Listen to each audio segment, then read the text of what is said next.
मेरा नाम राहुल है। आज हम बात करने वाले हैं PT365 अपडेटेड एक्सटेंडेड मटेरियल के बारे में। ये तो इसमें आप देखो तो बहुत सारी न्यूज़ है जो हमने कवर कर ली थी। हमने लास्ट टाइम सोशल इश्यूज़ जो है पूरा कंप्लीट कर लिया था। प्लेलिस्ट है इसका, आप चेकआउट कर सकते हो। आज हम साइंस एंड टेक्नोलॉजी स्टार्ट करेंगे और मोस्टली कोशिश करेंगे जितना कंप्लीट हो सकता है हम करेंगे। तो इसी बात पे लाइक शेयर सब्सक्राइब तो बनता है। इसके अलावा मैंने शॉर्ट्स में 2 इंटरव्यू के जो क्लिप्स हैं वो डाले हैं, तो आप उसको भी चेकआउट कर सकते हो। बहुत ही बेनिफिशियल रहेंगे आपके लिए। और भी कुछ जो इंटरव्यू के क्लिप्स है वो मैं लाता रहूँगा। तो हम बस वीडियो को स्टार्ट करने वाले हैं। तो आप देखो साइंस एंड टेक्नोलॉजी में biotechnology biotech pride guidelines. Biotech pride में क्या है? Promotion of research and innovation through data exchange guidelines, जो कि डिपार्टमेंट ऑफ बायोटेक्नोलॉजी ने डेवलप करी है। Ministry of science and technology ने रिसेंटली रिलीज़ करी है।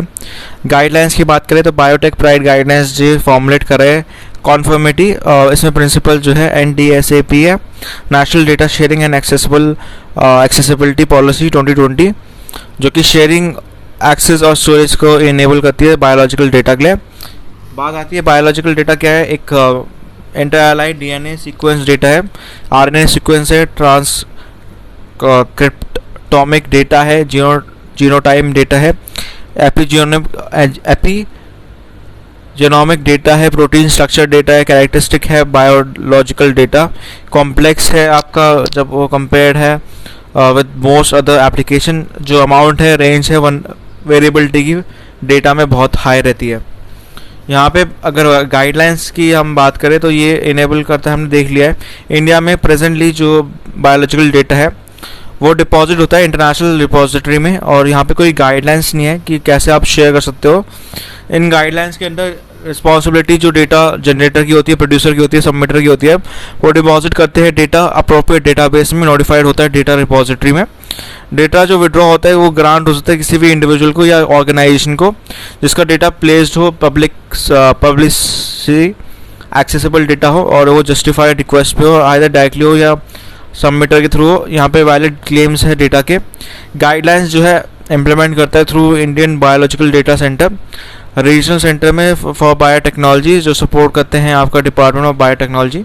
अदर डेटाबेस डेटा सेंटर्स जो है यहाँ पे ब्रिज करते हैं IBDC को, जो बायोग्रिड पे है। इसके अलावा यहाँ पे बायोग्रिड जो है नेशनल रिपोजिटरी है, जितने भी बायोलॉजिकल नॉलेज है और information data generated through research with in the country और रिस्पॉन्सिबल है, इनेबल करते हैं एक्सचेंज को, और ये फैसिलिटेट करते हैं रिसर्च एंड इनोवेशन को। डेवलपिंग मेजर जो safety standards quality of database जो है उनको देखता है। इसके अलावा इस्टेब्लिश करता है डिटेल मॉडल जो है, इसमें इंपॉर्टेंट रहता है, एक्सेसिबल डेटा रहता है। मॉडलिटीज़ जो डेटा शेयरिंग की है वो मैनेज होती है IBDC 3 कैटेगरी के अंडर। पहला है open access. Open access data जो है उनका इंटेंशन है ये शेयर कर सकते हैं ओपनली डेटा प्रोवाइडर को। डेटा जितना भी डेटा है ओपन एक्सेस कैटेगरी में वो जनरेट होते हैं पब्लिक फंड रिसर्च में, जो अवेलेबल होती है हर लोगों के लिए, लार्ज साइंटिफिक कम्युनिटी और पब्लिक में होती है। यहाँ पे फेयर के अंडर आती है। Findable, accessible, inter operational and reusable principle होते हैं। मैनेज एक्सेस की बात करें तो मैनेज एक्सेस डेटा जो है वो शेयर होते हैं स्पेसिफिक रिस्ट्रिक्शन के साथ। इम्पोज डेटा प्रोड्यूसर के साथ होते हैं, जनरेटर और सबमिटर। अगर डेटा जनरेटर जो पब्लिक फंड्स होते हैं, रिस्ट्रिक्शन होती है जो एक्सेस देता है। यहाँ पे कुछ डेटा जो इस्टेब्लिश होते हैं फंडिंग एजेंसी के होते हैं, और ये डिपॉजिटेशन के अंदर होते हैं। यहाँ पे कोई एक्सेस नहीं मिलता है, नो एक्सेस। यहाँ पे जो एक्सेस है सेंसिटिव डेटा की वो परमिट नहीं है, इवन इफ वो पब्लिक फंड से जनरेटेड हो। अदर इंपॉर्टेंट न्यूज़ क्या है? इंपॉर्टेंट न्यूज़ में आपका है वर्ल्ड हेल्थ ऑर्गेनाइजेशन ने इशू करा था न्यू गाइडलाइंस या new recommendation human genome editing पे। WHO ने रिलीज़ करी है 2 रिपोर्ट्स। एक तो ह्यूमन जीनोम एडिटिंग जो एक फ्रेमवर्क है गवर्नेंस का, और ह्यूमन जीनोम एडिटिंग का रिकमेंडेशंस है। इसमें रिपोर्ट्स प्रोवाइड करती है फर्स्ट ग्लोबल रिकमेंडेशन जो इस्टेब्लिश करती है ह्यूमन जीनोम का, और ये एडिट करती है टूल्स जो पब्लिक हेल्थ के लिए होते हैं, एम्फेसिस डालती है सेफ्टी, इफेक्टिवनेस और एथिक्स का। ह्यूमन जीनोम एडिटिंग को जीन एडिटिंग भी बुलाता है क्योंकि ये चेंज करता है ऑर्गेनिज्म DNA, ठीक है, मतलब ऑर्गेनिज्म का DNA ऐड, रिमूव, ऑल्टर कर सकता है जेनेटिक मटेरियल। ठीक है, तो ये इसलिए इम्पोर्टेंट है क्योंकि WHO ने ये रिलीज़ करा है। ठीक है, और ये पहली बार हुआ है कि ग्लोबल रिकमेंडेशन आई है ह्यूमन जीनोम एडिटिंग का। 2019 में भी जीनोम एडिटिंग्स पे एक कैस्पर 9 का क्वेश्चन आया था, तो आप उसको ध्यान रखना, उस ये पूछा जा सकता है, मतलब कहने का मतलब ये है। नेक्स्ट है national gene bank at NBPGR, तो रिफर्बिश हो गया है national gene bank, national bureau of plant genetic resource पे पूछा है। ये रिसेंटली उन्हें इनॉग्रेट करें, 1996 में इस्टेब्लिश हुआ था, रिफर्बिश कर सकता है नेशनल जीन बैंक को, जो कि सेकेंड लार्जेस्ट जीन बैंक है वर्ल्ड का। कैपेसिटी इसकी बहुत ज़्यादा है, ये प्रिजर्व करता है 1 मिलियन जम प्लाज्मा का, जिसमें सीड्स जो हैं बहुत सारी हैं। आपका इन वाइट्रो जीन बैंक है, साइक्रो जीन बैंक है। NBPGR एक नोडल इंस्टीट्यूट है नेशनल लेवल पे एक्विजिशन के लिए, मैनेजमेंट जो है आपका इंडिजीनियस और एक्सोटिक प्लांट जेनेटिक रिसोर्स पे एग्रीकल्चर और फूड का। नेक्स्ट आपका इंडिगो, तो इंडिया का पहला कैटल जीनोम चिप है कंजर्वेशन, जो प्योर वेजिटेबल वैरायटीज़ की है, इंडिजीनियस कैटल ब्रीड्स का। ये हेल्प करती है डबलिंग फार्मर्स इनकम बाय 2022। ये लार्जेस्ट कैटल है चिप इन द वर्ल्ड, जिसमें 11,400 मार्कर्स है, और इसमें अभी तक इंडिया का डेयरी डेवलपमेंट प्रोग्राम जो है रेफर करता है चिप्स को, जहाँ पे वो डेवलप करा जाता है फॉरेन वेस्टर्न ब्रीड्स के लिए जो कैटल है।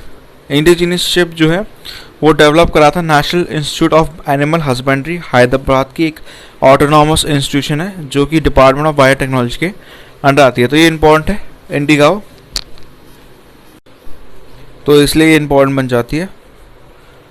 इसके अलावा यहाँ पे आप देख सकते हो इंडिगाओ SNP चिप जो है इम्पोर्टेंट है।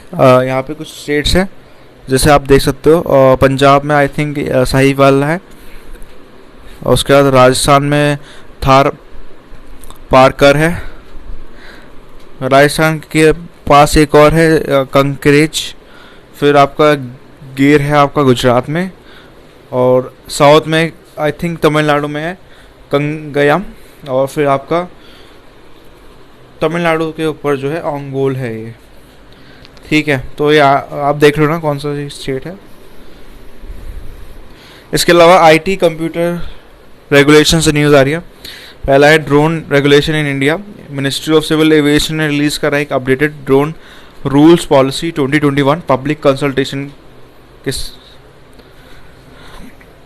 यहाँ पे ड्रोन क्या होता है, एक लेमैन टर्मिनोलॉजी है अनमैन्ड एयरक्राफ्ट के लिए। एक एयरक्राफ्ट होता है जिसका इंटेंशन है कि वो ऑपरेट हो सकता है बिना पायलट के। एयरक्राफ्ट और उसके एसोसिएट एलिमेंट्स जो हैं ऑपरेट होते हैं नो पायलट के साथ ऑन बोर्ड, उनको बोला जाता है unmanned aircraft system UAS। Unmanned aircraft में रिमोटली पायलटेड एयरक्राफ्ट आते हैं, ऑटोनॉमस एयरक्राफ्ट आते हैं, मॉडल एयरक्राफ्ट आते हैं। एप्लीकेशन कैसी हो सकती है ड्रोन्स की हर सेक्टर में। एग्रीकल्चर में क्रॉप हेल्थ मॉनिटरिंग हो सकती है, सॉइल हेल्थ असेसमेंट हो सकता है, इम्प्रूव कर सकते हैं रिसोर्स यूटिलाइजेशन। फॉरेस्ट की बात करें तो यहाँ पे वाइल्ड लाइफ कंजर्वेशन आता है, managing human wild life conflict आता है, फॉरेस्ट और प्रोटेक्शन जैसी चीज़ आ सकती है।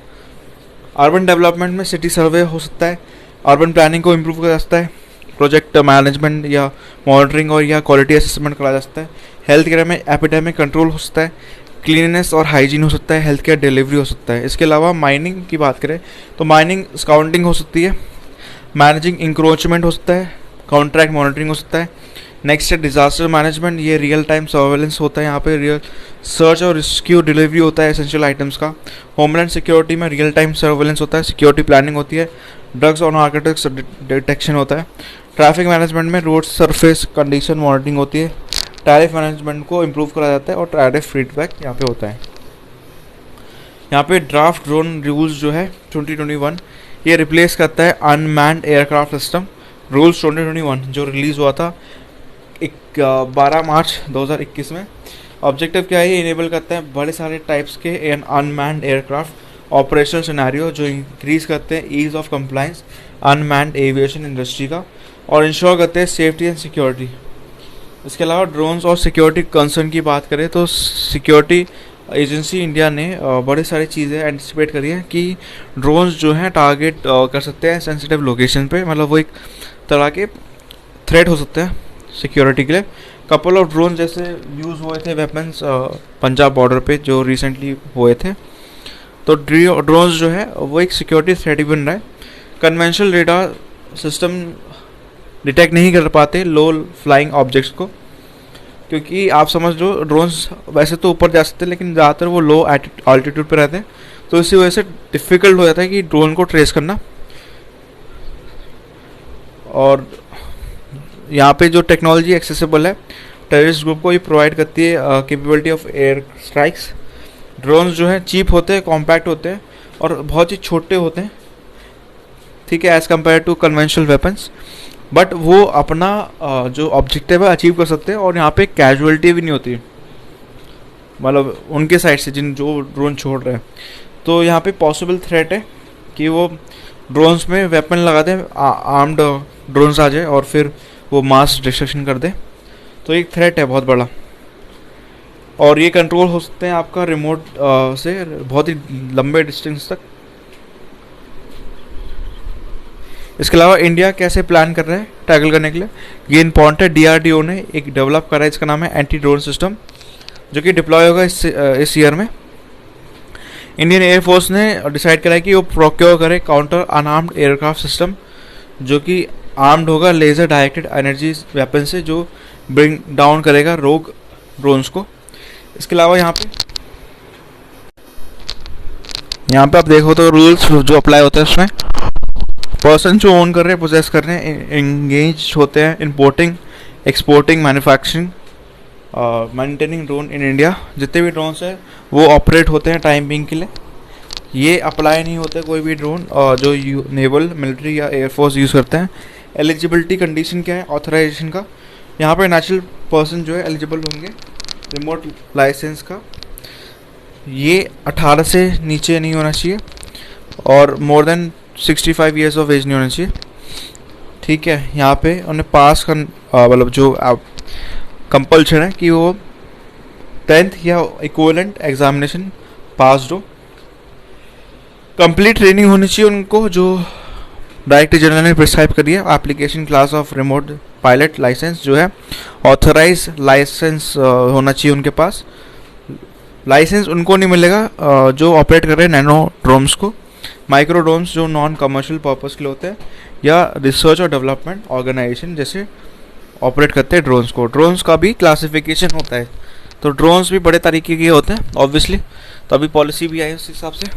तो ये बेस्ड होगा मैक्सिमम जो अब तो वेट होता है इसका पे लोड का, तो नैनो में सबसे कम होता है 250 से कम का जो होता है नैनो में होता है। माइक्रो में 250 to 2 kg होता है, स्मॉल में 2 kg to 25 kg, मीडियम में 25 to 150 और लार्ज में 150 से बड़ा। ड्रोन रजिस्ट्रेशन की बात करें तो ड्रोन ऑपरेटर्स जो है जनरेट करते हैं यूनिक आइडेंटिफिकेशन नंबर जितने भी ड्रोन्स के, जो प्रोवाइड करते हैं requisite details digital sky platform पे। डीएसपी एक इनिशिएटिव है MOCA का, जो प्रोवाइड करता है, सिक्योर करता है स्केलेबल प्लेटफॉर्म का, जो सपोर्ट करता है ड्रोन टेक्नोलॉजी फ्रेमवर्क जैसे NPNT, no permission no take off, जो डिज़ाइन करता है, इनेबल करता है फ्लाइट परमिशन को डिजिटली और मैनेज करता है अनआर्म्ड या अनमैन्ड एयरक्राफ्ट ऑपरेटर्स या ट्रैफिक एफिशिएंटली। ड्रोन की बात करें तो सेंट्रल गवर्नमेंट पब्लिश करती है DSP, जो है आपका डिजिटल स्काई प्लेटफॉर्म, एक एयर स्पेस है, जो एक मैप है ड्रोन ऑपरेटर्स का, जो सेग्रीगेट करती है एंटायर एयर स्पेस इंडिया का रेड, येलो और ग्रीन जोन में। यहाँ पे ग्रीन जोन जो है एयर स्पेस जो ग्राउंड से वर्टिकली 400 फीट तक हो, मतलब अराउंड 120 मीटर तक हो अबव ग्राउंड लेवल, उनको डिज़ाइन करा जाता है। और वो डिज़ाइन नहीं होते एज अ रेड जोन या येलो जोन, तो मतलब वो ग्रीन जोन में आते हैं, ठीक है ना।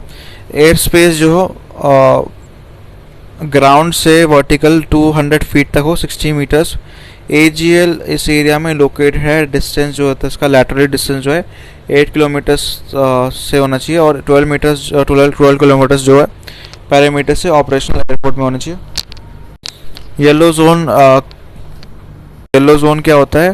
कंट्रोल एयर स्पेस है, डेफिनेट डायमेंशन, जहाँ पे इंपॉर्टेंट चीज़ जो अबव है लैंड एरियाज़ का, टेरेस्ट्रियल वाटर्स का, इंडिया का, वो आना चाहिए विद इन, जो ड्रोन ऑपरेटर्स के विद इन आना चाहिए, और रिस्ट्रिक्टेड हो और रिक्वायर है permission concern air traffic control authority से। रेड जोन एयर स्पेस जो डिफाइंड है, डायमेंशन जो है अबव लैंड एरियाज है या टेरेस्ट्रियल वाटर्स है इंडिया का, या कोई भी इंस्टॉलेशन है नोटिफाइड पोर्ट्स में जो लिमिटेड है स्पेसिफिक सेंट्रल गवर्नमेंट, और ये बियॉन्ड जाता है टेरेस्ट्रियल वाटर्स इंडिया का, जिसमें आपका with in which drone operators permit है ओनली अंडर एक्सेप्शनल कंडीशन। ठीक है, कोई भी पर्सन ऑपरेट नहीं कर सकता ड्रोन को रेड जोन में या येलो जोन में विदाउट परमिशन। तो ये चीज़ें बहुत ही ज़्यादा इंपॉर्टेंट बन जाती है। एयर स्पेस में अबव 400 फीट AGL होना चाहिए डेजिग्नेटेड ग्रीन जोन में, और एयर स्पेस अबव 200 फीट होना चाहिए AGL एरिया लोकेटेड है। लैटरल डिस्टेंस जिनका 8 किलोमीटर्स और 12 किलोमीटर्स होना चाहिए पैरामीटर से। प्रोविजन क्या है येलो जोन का जो अप्लाई करेगा? स्टेट और यूटी या लॉ इन्फोर्समेंट एजेंसी डिक्लेयर करती है कोई भी टेम्प्रेरी रेड जोन जो फॉर अ पीरियड वो एक्सीड नहीं करना चाहिए 48 आवर्स ऑफ टाइम। डिक्लेरेशन जो है अब ऑफिसर्स कर सकता है not below the rank of SP या इक्विवेलेंट। ड्रोन ऑपरेटर्स जो है रिसर्च एंड डेवलपमेंट पे, यहाँ पे इम्पॉर्टेंट है कि जो पर्सन है उनको रिक्वायर नहीं कि सर्टिफिकेट उनके पास हो एयर वर्दिनेस का, मतलब यूनिक आइडेंटिफिकेशन नंबर जो प्रायर परमिशन या कोई भी रिमोट पायलट लाइसेंस ऑपरेट करने का ड्रोन्स के लिए। ठीक है, R&D एंटिटीज़ और एजुकेशन इंस्टीट्यूशन जो एडमिनिस्ट्रेशन कंट्रोल के अंदर आते हैं या गवर्नमेंट के अंदर आते हैं, सेंट्रल गवर्नमेंट या स्टेट गवर्नमेंट के अंदर। स्टार्टअप जो है रिकग्नाइज होता है department for promotion of industry and internal trade. कोई भी ड्रोन मैन्युफैक्चर इनके पास GST है, आइडेंटिफिकेशन नंबर होना चाहिए, बट जो ड्रोन्स है ऑपरेटर्स वो ग्रीन जोन में होना चाहिए with in the promise of person जो जहाँ पे R&D कैरीड आउट हो रही है, या विद इन ओपन एरियाज होने चाहिए ग्रीन जोन के। इसके अलावा अदर हाईलाइट्स में अगर की बात करें ड्रोन की, जिसमें मैक्सिमम वेट है 500 kg से ऊपर तक का, प्रोविजन जो एयरक्राफ्ट का है 1937 का अप्लाई होगा। इंपोर्ट जो ड्रोन्स या ड्रोन कंपोनेंट्स होंगे वो रेगुलेटेड होंगे director general of foreign trade. कोई सिक्योरिटी क्लियरेंस रिक्वायर्ड नहीं है रजिस्ट्रेशन या लाइसेंस इशुएंस का। अप्रूवल अबॉलिश्ड की बात करें तो यूनिक अथॉराइजेशन नंबर जो है, unique prototype identification number, certificate of conformance जो है, certificate of maintenance, import clearance जो है, ये इम्पोर्टेंट है यहाँ पे। सेफ्टी फीचर्स की बात करें तो no permission no take off वाली पॉलिसी यहाँ पे। रियल टाइम ट्रैकिंग बेकॉन है, जियो फेंसिंग है जो कि नोटिफाइड होगी फ्यूचर में। इसके अलावा डिजिटल स्काई प्लेटफॉर्म जो है डेवलप होता है as a business friendly single window online system. Insurance जो सर्टिफिकेट है एयरवर्दिनेस का वो quality council of India delegated होते हैं और सर्टिफिकेशन मिलती है यहाँ पे एंटिटीज़ जो ऑथराइज होते हैं। एंटी ड्रोन टेक्नोलॉजी जो यूज़ होती है अगेंस्ट रोग ड्रोन्स वो क्या क्या है? पहला है रेडियो जामर, एक static mobile hand held device है जो कंबाइन करती है डेटा और कैमरास को डिटेक्ट करती है और जैम करती है ड्रोन्स को, स्काई में ट्रांसमिट करती है रेडियो फ्रीक्वेंसी। GPS स्पूफिंग की बात करें तो काउंटर मेजर इन्वॉल्व करता है एक नया सिग्नल जो सेंड करते हैं ड्रोन्स को, रिप्लेस करते हैं कम्युनिकेशन GPS सैटेलाइट को जो यूज़ करता है नेविगेशन। इलेक्ट्रोमैग्नेटिक पल्स है एक जो इंटरफेयर करता है रेडियो लिंक को, जहाँ पे वो फायर्ड और डिस्टर्ब करे या डिस्ट्रॉय करे इलेक्ट्रॉनिक सर्किट्स को ड्रोन्स में। नेट गन्स की बात करें तो नेट कैनन फायर्ड जो ग्राउंड से होता है वो हैंड हेल्ड होता है और शोल्डर लॉन्च जो है या टोरेंट माउंटेड या जो यूज़ होते हैं कैप्चर करते हैं ड्रोन्स को, वो इफेक्टिवली रेंज करते हैं 20 मीटर से 300 मीटर्स तक। हाई एनर्जी लेजर्स की बात करें तो high powered counter unmanned aerial system जो है शूट करता है, एक्सट्रीमली फोकस करता है बीम ऑफ लाइट या लेजर बीम जो मेल्ट करता है, डिस्टर्ब करता है ड्रोन का इलेक्ट्रॉनिक्स। अलावा यहाँ पे साइबर सर्वेलेंस की बात करें तो रिसेंटली कंट्रोवर्सी आई है पेगासस स्पाईवेयर जो बहुत ही ज़्यादा डिबेट में रही है, साइबर सर्वेलेंस इन इंडिया। तो यहाँ पे साइबर सर्वेलेंस लॉज क्या है इंडिया में? सर्वेलेंस का मतलब है क्लोज ऑब्जर्वेशन जो एक पर्सन का होता है या ग्रुप्स का होता है, स्पेसिफिकली जो अंडर सस्पिशन होते हैं या कंडीशन में होते हैं ऑब्जर्व करने के। साइबर सर्वेलेंस का तभी यूज़ होता है जब पर्सन यूज़ करते हैं स्मार्ट या कनेक्टेड डिवाइसेस को जो कम्युनिकेट करते हैं थ्रू डेटा नेटवर्क, मॉनिटर करते हैं लोगों को और प्लेसेस को। ये टाइप ऑफ कनेक्टेड टेक्नोलॉजी जो है कॉल्ड ऑफ करती है इंटरनेट ऑफ थिंग्स। डिवाइस जो यूज़ करते हैं साइबर सर्विलेंस के लिए वो जनरली कनेक्टेड होते हैं एक दूसरे से, और ये डिवाइस ऐप से भी कंट्रोल हो सकते हैं। इसके अलावा कम्युनिकेशन सर्विलेंस इंडिया में लॉज की बात कर लेते हैं। 2 लॉ है इसमें। पहला है इंडियन टेलीफोन एक्ट 1885 सेक्शन 5 जो है इस एक्ट को पावर देता है सेंट्रल और स्टेट गवर्नमेंट को कि वो इंटरसेप्ट कर सकते हैं कोई भी मैसेज या कॉल्स को 2 सर्कमस्टेंसेस पे। पहला है कि अगर वो पब्लिक सेफ्टी या पब्लिक इमरजेंसी के अगेंस्ट हो। सेकेंड है सॉवरेनिटी और integrity of India, security of state, friendly relation with foreign state या पब्लिक ऑर्डर या इंसाइटमेंट को प्रिवेंट करना। सेम रिस्ट्रिक्शन इम्पोज होती है फ्रीडम ऑफ स्पीच में जो आर्टिकल 19 क्लॉज 2 में आती है। आईटी एक्ट 2000 के अंदर ये इनैक्ट करते हैं, प्रोवाइड करते हैं legal recognition electronics communication, electronic commerce और साइबर क्राइम्स को। सेक्शन 69 ऑफ आईटी एक्ट जो है IT procedure for safeguard of interception, monitoring and description of information rules 2009 enact हुआ था और डील आउट करता है सर्विलेंस इलेक्ट्रॉनिक कम्युनिकेशन पे। आईटी एक्ट कवर करता है सिविल और क्रिमिनल ऑफेंस जैसे डेटा थेफ्ट हो गया और यहाँ हैकिंग हो गया। इसके अलावा यहाँ पे जो हमने लॉ देखा था 1885 का, इंडियन टेलीग्राम रूल्स का 419 क्लॉज ए जो कि टेलीग्राम रूल्स 2007 के अंडर आइडेंटिफाई करता है ऑफिसर्स को जो सर्वेलेंस कर सकते हैं मैसेजेस का। तो इसमें कौन कौन आता है? पहला है सेक्रेटरी जो गवर्नमेंट ऑफ इंडिया होता है, मिनिस्ट्री ऑफ होम अफेयर्स के अंदर आता है, वो ऑर्डर पास कर सकता है इंटरसेप्शन का कोई भी केस सेंटर का।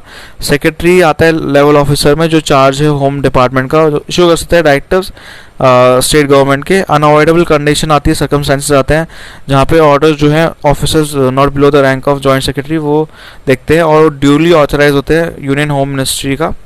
इसके अलावा फेशियल रिकग्निशन टेक्नोलॉजी बहुत इंपॉर्टेंट है। यहाँ पे रिसेंटली एम्पावर करता है इंडियन पुलिस को। आईटी गवर्नमेंट ने अप्रूव करा है implementation national automated facial recognition system NAFRS।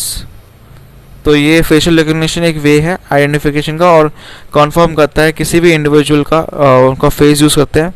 Facial recognition जो है यूज़ करता है, आइडेंटिफाई करते हैं लोगों को रियल टाइम पे। NAFRS जो है पुलिस के द्वारा यूज़ करा जाता है पैन इंडिया में ताकि वो इशू कर सकते हैं नेशनल क्राइम रिकॉर्ड्स ब्यूरो। ये एक मोबाइल वेब बेस्ड एप्लीकेशन है जो दिल्ली ने होस्ट करा है ताकि वो प्रिवेंट करे क्राइम प्रिवेंशन और डिटेंशन और फास्ट ट्रैक डॉक्यूमेंट वेरिफिकेशन हो। इसके अलावा ये सपोर्ट करता है इंटरलिंक्ड एग्जिस्टिंग डेटाबेस के साथ, जैसे क्राइम और क्रिमिनल ट्रैकिंग नेटवर्क हो गया, इंटीग्रेटेड क्रिमिनल जस्टिस सिस्टम हो गया, स्टेट स्पेसिफिक डेटाबेस सिस्टम हो गया, कोएपा प्रोटोकॉल। ये यूज़ करता है फेशियल रिकग्निशन टेक्नोलॉजी जो कि फैसिलिटेट करता है इन्वेस्टिगेशन क्राइम का, आइडेंटिफाई करता है पर्सन का इंटरेस्ट का रिगार्डलेस क्या उनका फेस मार्क है, मेकअप है, प्लास्टिक सर्जरी है, बियर्ड है या हेयर एक्सटेंशन है। कौन सा वो फेशियल रिकग्निशन वर्क करता है? कंप्यूटर का एल्गोरिथम जो मैप यूनिक है फेशियल लैंडमार्क बायोमेट्रिक डेटा जो है, जैसे शेप ऑफ चीक बोन्स हो गया, कॉन्ट्रोल्स हो गया, लिप्स का डिस्टेंस हो गया from forehead to chin, convert करता है उनको न्यूमेरिकल कोड में जो टर्म कराता है फेस प्रिंट। इनका जो पर्पस है वेरिफिकेशन या आइडेंटिफिकेशन का। सिस्टम कंपेयर करता है फेस प्रिंट जो जनरेट होता है लार्ज एग्जिस्टिंग डेटाबेस के फेस प्रिंट पे। टिपिकली ये अवेलेबल होता है लॉ इन्फोर्समेंट एजेंसी के साथ जो डेटाबेस या ड्राइवर लाइसेंस को देखते हैं। यहाँ पे इम्पॉर्टेंट चीज़ क्या है? बहुत सारी चीज़ें, बस ये चीज़। तो डिफरेंट टाइप्स ऑफ बायोमेट्रिक्स में typing behaviour, interaction system, navigation style आता है, फिजिकल स्टाइल आता है, बिहेवियर आता है, बायोमेट्रिक आइडेंटिफायर्स आते हैं। फिजिकल में आपका सिग्नेचर, फेस रिकग्निशन, आई स्कैनर्स, फिंगरप्रिंट, वॉइस रिकग्निशन आ जाता है। लास्ट में आपका केमिकल और वेन बायोमेट्रिक आइडेंटिफायर्स आता है। DNA और वेन रिकग्निशन यहाँ पे आता है। इसके अलावा यहाँ पे मैकेनिज्म की बात करें जो बॉन्ड है, पहला है फिंगरप्रिंट, इजी कैप्चर होता है, वेरीफाइड होता है कंपेयरिंग यूनिक लूप्स का, आर्क्स का।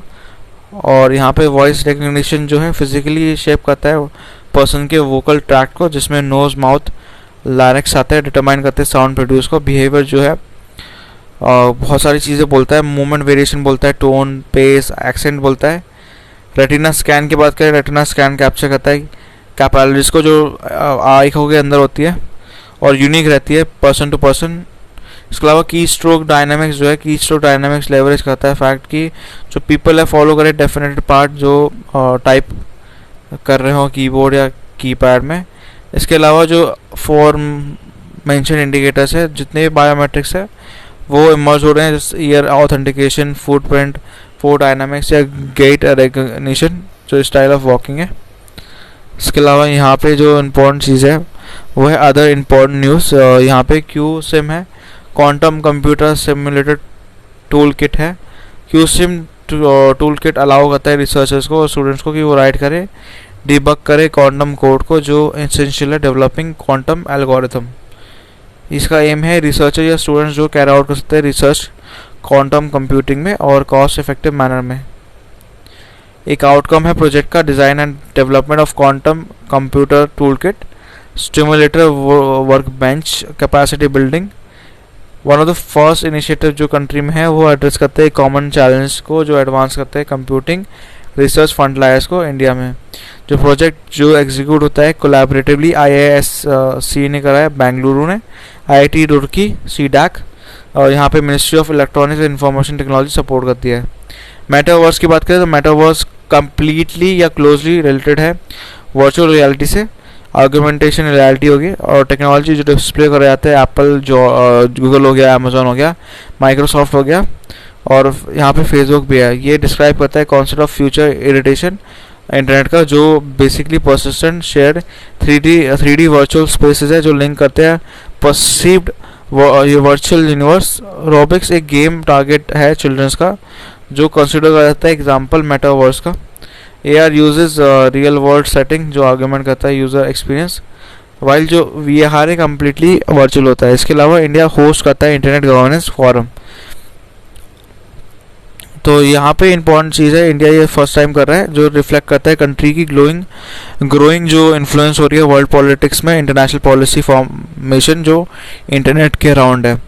India second largest broadband subscription country है वर्ल्ड में और ये हाईएस्ट डेटा कंजप्शन है पर मंथ।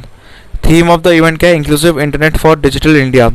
IGF जो है आपका इंटरनेट गवर्नेंस फोरम जो है UN बेस्ड फोरम है इंटरनेट गवर्नेंस पॉलिसी डिसीजन का, जो बेसिकली बड़े सारे लोगों को रिप्रेजेंट करता है, वेरियस ग्रुप से कंसिडर करता है बड़े सारे डिस्कशन पब्लिक पॉलिसी में जो रिलेटेड हो इंटरनेट से। इसके अलावा जो नेक्स्ट है आपकी स्पेस टेक्नोलॉजी से न्यूज़ आ रही है। Indian satellite navigation policy 2021, satnav policy 2021, ये बहुत इंपॉर्टेंट पॉलिसी है। ये अचीव करती है goal of self reliance India का satellite based navigation augmentation service sector है। कॉम्प्रिहेंसिवली सतनाम पॉलिसी बोला जाता है जो कि डिपार्टमेंट ऑफ स्पेस ने प्रपोज करा था। तो ये पूछ सकता है कि कौन सा डिपार्टमेंट ने करा सतनाव को? Department of space. Satellite based navigation क्या है? ये कॉन्स्टिलेशन है नेविगेशन सैटेलाइट का जहाँ पे ग्लोबल और रीजनल कवरेज मिलती है। यहाँ पे सपोर्ट करता है इंफ्रास्ट्रक्चर डिज़ाइन जो है, प्रोवाइड करता है all weather passive 3 dimensional position velocity का, टाइमिंग का, डेटा का। मेजर ऑब्जेक्टिव क्या है पॉलिसी का? इंश्योर करते हैं, गारंटी करते हैं continuous availability of free to air navigation signal का जो सिविलियन यूजेस के लिए होते हैं, सिक्योर करते हैं नेविगेशन सिग्नल्स जो स्ट्रैटेजिक यूज़ में होते हैं। इसके अलावा वर्किंग टुवर्ड्स क्या है? Compatibility, interoperability Indian satellite navigation और ऑगमेंटेशन सिग्नल्स का, जिसमें other global navigation satellite system भी आता है, सैटेलाइट बेस्ड ऑगमेंटेशन सिस्टम भी आते हैं। प्रोवाइड करते हैं पोजीशन वेलोसिटी टाइम सर्विसेज को, कंटिन्यू करते हैं, अपग्रेड करते हैं space based navigation services. SBAS एक पार्ट है गवर्नमेंट का, आत्मनिर्भर भारत का अंडर आता है। सिक्योर्ड SBNS एक्सिक्यूटिवली आपका इंडियन स्ट्रैटेजिक कम्युनिटी में होता है जो प्रोवाइड करता है नेविगेशन इंडियन कॉन्स्टलेशन नाविक के अंदर। नाविक एक इंडियन रीजनल नेविगेशन सिस्टम है जो एक independent regional navigation satellite system है, ISRO ने डेवलप करा था। SBAS सर्विसेज जो है GPS एडेड जो ऑगमेंटेशन नेविगेशन के थ्रू होता है। गगन जॉइंटली डेवलप कराया था ISRO के द्वारा और एयर अथॉरिटी ऑफ इंडिया के द्वारा, जो प्रोवाइड करता है नेविगेशन सर्विस और ये पोजिशन एक्यूरेसी होता है एविएशन का। ठीक है,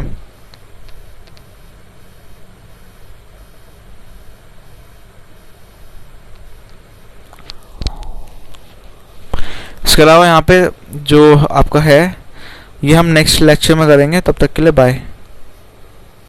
सोशल मीडिया पे कनेक्ट होना है मेरे साथ, तो आप क्या कर सकते हो, आप डिस्क्रिप्शन पे जाओ, लिंक है इंस्टाग्राम का, टेलीग्राम का, आप चेकआउट कर सकते हो और आपको ऐसे ही कुछ डेली के मिल जाएंगे।